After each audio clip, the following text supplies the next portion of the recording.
This is the birthday of Luang Por Chah. The date is 17 June 1918. He was born in Bangkok, a village in Ubon, Rajasthani in northeast Thailand.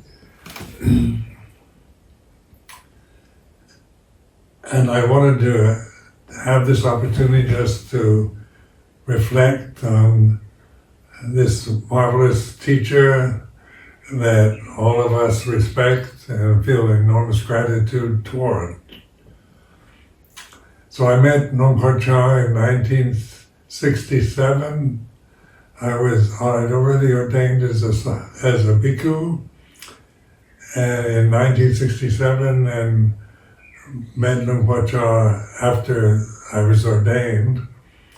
And I was looking for a meditation teacher and one who would be very strict in the vinaya, because I had this kind of insight previously that I needed to learn how to humble myself, to obey a teacher, to learn to bow, to keep within the restraint of a traditional discipline, because I could see my own nature was very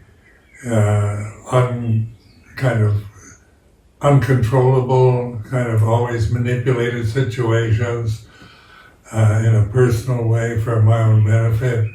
And I realized this would be a great obstacle to enlightenment.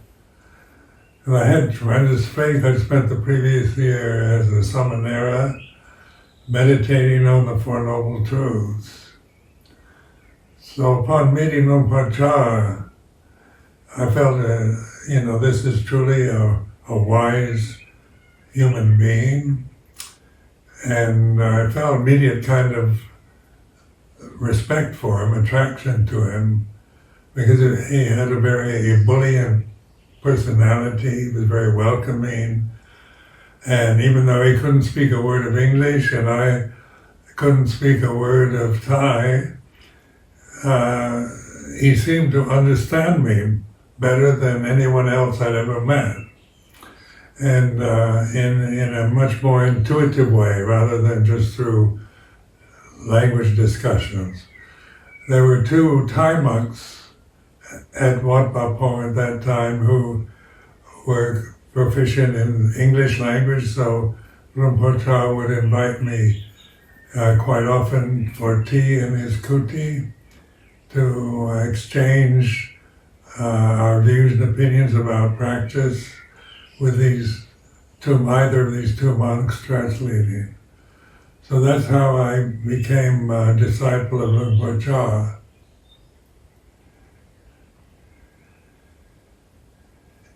His way, the thing that attracted me most of all was he did keep a very high standard of vinaya, which I wanted to learn, because the previous monastery where I was staying didn't teach me anything about vinaya, so I never knew how to conduct myself. And alone in my kuti, it was quite all right, but when I'd be invited to laymen's homes or formal situations, I was completely at sea, not knowing what the proper forms of etiquette or expectations were. So with training at Wat Pah Pong, it was very, even though it was very strict, and I didn't always appreciate it, I went along with it, and in the long run, I'm very grateful for the kind of training I received that first year with Luang Por Chah in Ubon. His teaching was one based on reflection, on contemplating the Four Noble Truths. And this I was very interested in, because in the previous year, as I've said before, I was busy contemplating them myself. And so when I began to understand Thai, and then most of the time Luang Por Chah would speak in a dialect of northeast Thailand, that was very different from the Thai that I'd learned, which was more like the central Thai dialect, the Bangkok dialect. But Luang Por Chah was very intuitive person. He seemed to pick up on all kinds of just physical signs, emotion. He knew what emotions I was experiencing, and I didn't have to confess or go to him about things because his advice was always welcomed and always appropriate. And one thing that I had insight before was in the of letting go of the causes of suffering, second noble truth. And so when I began to understand Luang Por Chah's desanas, I began to pick up on, his emphasis on letting go. And that's how I always interpreted his main teaching. Now, different monks have different perspectives on Luang Por Chah's teaching, so I don't discredit that. But how I learned from him was mainly in letting go and seeing the suffering I create by my attachments to my opinions, views, my emotional habits. And during that first year when I was trying to study Thai language, and I'd have to sit through hours of Dhamma talks in the Northeast Thai dialect, I had to experience all kinds of emotional changes, because at first, I was quite willing to do it. I determined that this was good for me and that I needed to develop patience, so that the kind of acceptance of it was very rational and very right. But the emotional realities I experienced were, resistance, restlessness, boredom, anger, all kinds of, wanting to leave, thinking it's unfair, criticizing Luang Por Chah in my mind. And Luang Por Chah always encouraged me to be aware of my mental states. He never asked me how my mental states should be. He didn't tell me that I should think in a certain way, or he wasn't promoting that I should have a continuous respect for him, but to be aware of the actual emotional reaction I was having towards the training, living in a very disciplined monastic community, having to deal with being the only Western monk at the time, feeling lonely, frustrated, confused a lot, not understanding the language, not understanding the culture, just kind of fitting in as best I could, which often, I felt rebellious or resistant toward. But the reason I particularly found this training valuable was Luang Por Chah's encouragement to observe what I was feeling. So this I could do. I couldn't help the feeling. I didn't choose to feel resistant or rebellious or negative, but these kind of emotions, boredom, incredible boredom, physical discomfort, and pain, just happen. They're not intellectual choices or choices one personally makes, but they happen according to time and place and changing conditions. So this is how you learn. You learn to be the witness. The Luang Por Chah's main emphasis to me on his method was very simple mantra, Bhutto, the Buddha's name. And in Thai it comes out Bhutto, which, in English we say Buddha, but in Thai, as I heard it in the Eastern dialect, was Bhutto, which didn't have the same resonating quality as Buddha, but I began to not make a problem about it and use it because this is the witnessing position. It's not about just devotion to the great Buddha of the past, or just a mantra that you use to quiet the monkey mind, which works. You can just use a mantra to deal with impatience and restlessness by just reciting the mantra inwardly. But the mantra had a tranquilizing effect physically and had a great value on just that, on just recitation. But the emphasis Luang Por Chah was always making was knowing, being this witness, this knowing that it's like this. And so one would have insights very quickly, I found, through this kind of practice.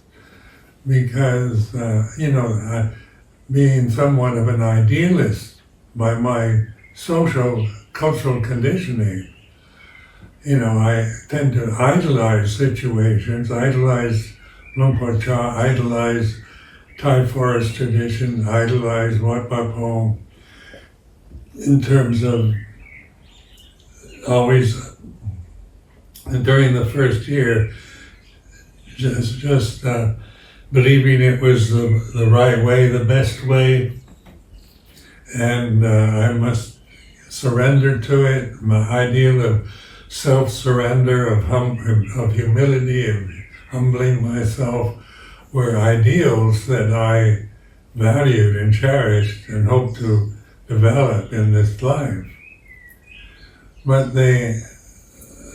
And so when one was attached to such fine ideals, then when you feel the opposite, when you feel anger, hatred, resentment, and resistance and rebellion, these are not ideals. They don't fit into the ideal structure that I created in my tendency to project ideals onto the monastery, the monks, the teacher I was with. So Luang Por Chah's advice, the Bhutto, of being the knowing, the witness of the present situation, putting it in the terms of it's like this, rather than trying to suppress my feelings or get caught in guilt or feeling I can't do it, even although these kind of reactions would happen. I feel guilty, I feel I'm not a very good monk, I feel I'd start blaming Luang Por Chah or the monks I was living with. They would go from one extreme to kind of personal arrogance to just feeling worthless. But these are all states of mind that we witness to, you observe, they arise and cease. So during that first year that I lived with Luang Por Chah, I could, even though I missed out on understanding the profound desanas, the teachings that Luang Por Chah was very capable of giving to everyone else, I found just this simple teaching of Bhutto very important, very valuable way of dealing with the emotional reactions that I had to experience living within a designated structure. So this vinaya, as Luang Por Chah taught it, was about action and speech. It's not about mental states. So this is very important realization for me about morality, because in my cultural background, which was Christian, sin was also mental and about thoughts and mental states. So I found the moral requirements of the vinaya impossible to live with, because it was just about action and speech. And I felt I had some reasonable control over that. I could choose to restrain myself and live within the structure that was available within this very traditional form. This is a very ancient Buddhist tradition. And Luang Por Chah's reference to it was always from the Vinaya in the scriptures. So he was well researched and had, first-hand knowledge of the actual traditional structure of Vinaya, which I trusted. But it was all possible to deal with, just to restrain myself in regard to speech and in regard to physical movements and actions, and to live within the Thai system of social etiquette, monastic etiquette, that was very much part of the training. So it gave me a lifestyle, a way of living, in which morally it was quite impeccable, in terms of action and speech. And before I'd been living, as a layman, in a very kind of modern time in Berkeley, California, the University of California, where it was all about following your desires, and there were no kind of polite restrictions. It was the freedom of speech movement in 1962 in Berkeley, and all the kind of emphasis on experience everything, don't be afraid of anything, whatever you think, whatever you feel, express it openly, and it was kind of freedom on one level of action and speech, with no kind of encouragement to restrain oneself in any way. In fact, it was discouraged to going from that kind of life of total promiscuous freedom to the most conservative tradition probably existing on the planet. So I had a lot to reflect upon, because the habit formations, the ego was very much involved with sense of personal importance and personal freedom and rights, and this high sense of self-importance. And all this was, would come up in my relationship to Luang Por Chah and to the other monks, to the lay people that supported us. But the thing that really was very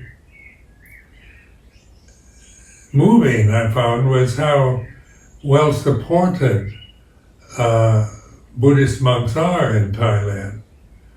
And because you give up your rights to hold money, and you can't dig in the soil, you can't grow your own food, you have to depend on alms food every day. So you go out on what they call bindabat, with your alms bowl to villages where they put food into your alms bowl. And it was very moving to live in a society that did that, because every day there was plenty of food and freely given, with great respect. And then being the only Western monk that first year, people felt enormous kind of interest. Why would an American, of my age, ordained as a Buddhist monk in the most strict monastery in Thailand was a common question asked. And the answer I'd always give was because of suffering. And that's true, you know, with all the freedom that I experienced in California, it didn't, you know, one still suffered enormously. It didn't bring any kind of self-respect. You began to feel worthless and life didn't have any meaning. Just following desires and whatever those desires may be, and it didn't make you feel any kind of self-respect or importance in your life, but you just felt this was a kind of horrible way to live one's life, just following desires. So my intuition was that I had to train in some kind of tradition that I couldn't control. I just have to surrender to. That didn't give me the rights to make my own choices about action and speech. I had to surrender to this vinaya structure and the daily routine that was designated at Wat Pah Pong. So that was when I ordained, I didn't quite understand what I was getting into, but learning to live with Luang Por Chah, I began to appreciate this. It was exactly what I needed to live in a way that I was physically very harmless and couldn't follow desires. He lived a completely celibate life.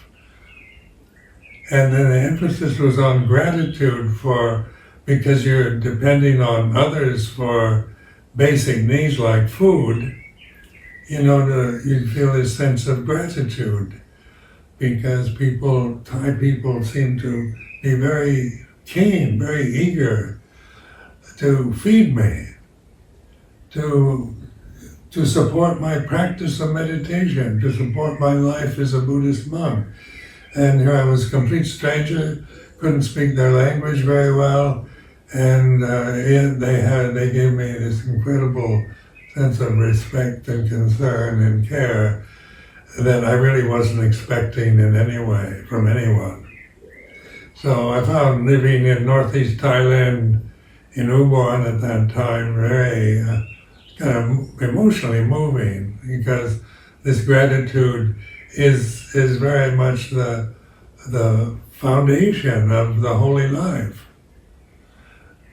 When one practices meditation just for oneself, you know, to get rid of your hang-ups and to find peace, you know, that's not a very firm foundation for real peace and freedom, because it was still involved in so many feelings that you never investigate, of your own egotistical habit patterns and your assumptions that come from cultural conditioning. The social conditioning I grew up in was, you know, it was uninvited. You just acquire it as when you're a child, you just take what's given to you. And then in contrast to that, at 33, I was back in kind of infancy again, you know, learning to how to act, how to speak in ways that are harmless and inoffensive and polite and respectful. And how to deal with strong emotions like fear and anger and jealousy and greed of all kinds, because all these emotions arise on the designated core what, or what do you call that, the daily routine of the monastery, you have only one meal a day. And so, that was from someone who was used to having 3 meals a day. This was, you had to deal with this sense of being hungry and fear of losing your health and all kinds of emotional reactions, because at first the food of Northeast Thailand at that time that I was getting wasn't particularly appealing to me. I had to learn to eat what I was given and watch, observe, be the puto, the witness to the emotional reactions I have to this diet, to this kind of food. So during that first year, when people asked me about how I survived, my memories of that first year bring up this immense gratitude. I know I suffered a lot that first year, but it was the kind of suffering that you learn from. It wasn't just brutal, pointless suffering just in a cold-hearted society, or just being caught up in just following emotional reactions without reflection, without understanding. Because in that first year there was plenty of strong emotions aroused. But to deal with emotions, you have to be very patient with them, accept them. Because you can't speak on them, so you can't swear or curse. You can't tell people off. You can't assert your own opinion and shout at people. There's all kinds of rules about speech in the monastic vinaya. And Thai etiquette is very, very polite, very refined compared to American so-called etiquette. It's quite challenging. And so, one's emotions would arise, very strong feelings of anger and fear and wanting to leave, blaming others, all kinds of fault-finding tendencies, critical mind reactions to the life there, comparing my life in the United States and California with life in Northeast Thailand. The whole cultural conditioning of an American of my generation was reflected in that life that I lived, because it would come up, as mental states, as opinions, as views that I never questioned before, till I had to see them in a different way. So this puto way of practice is being an observer, not the critic of it. So it's not a critical function, it's not about right and wrong anymore, but in terms of feeling, of emotion, of habit patterns that you've developed in your life, it's a witness to that. Because these are all conditions that you acquire after you're born. And puto, awareness, really means mindfulness, awareness, conscious awareness in the present moment. Luang Por Chah's emphasis was always on the present moment, being aware, because that's where we are, for our whole life. When you reflect on it, there's only this present moment is our reality. And the future is imagined, so you imagine things in the future, you make plans, you might live the moment now for the future without realizing it. But the whole emphasis of Luang Por Chah's teaching was to be here and now, to be the puto, the witness to the way it is. And then the traditional restraint was just a helpful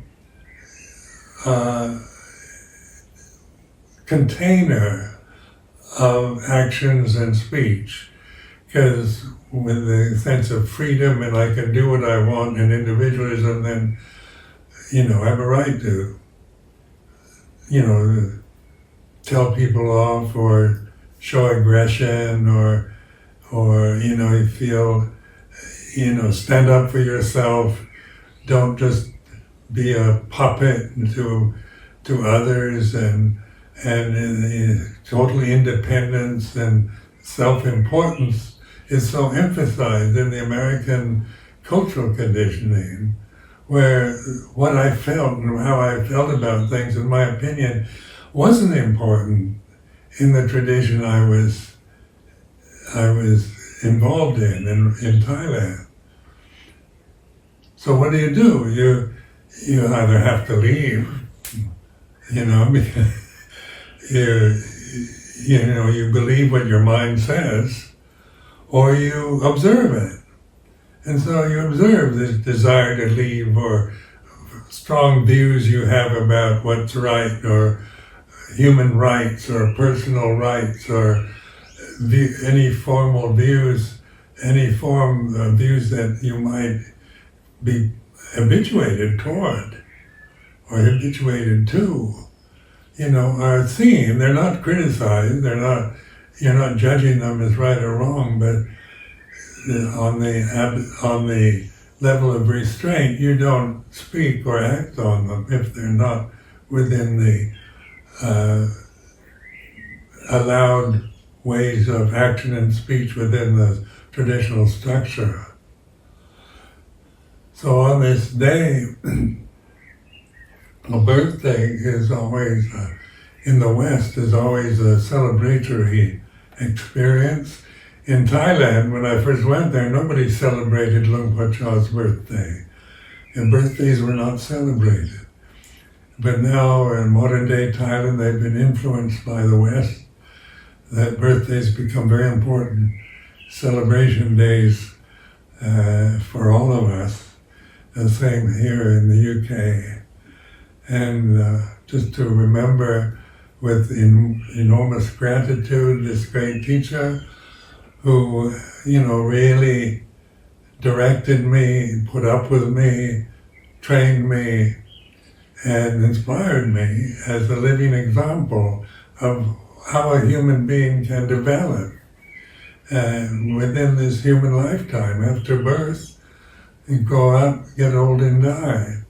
And that's just the natural movement of conditioned phenomena. And to begin to see through the identity that you have with birth, with the future death, and how strong we have, just my birthday is still a very strong sense of self. I don't remember when I was born.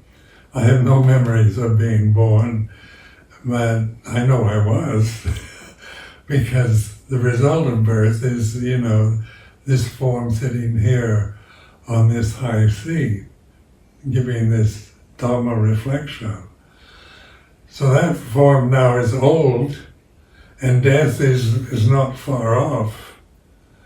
But is this all life is about, is just to be born, grow up, get old and die? Or is this opportunity that Luang Por Chah encouraged the real wonder of our human birth, is that within between birth and between the death of the body is this awakening to the reality of Dhamma, to be free from the limitations that all forms of conditioning have placed on us, and to live in this sense of freedom and joy in the reality of here and now.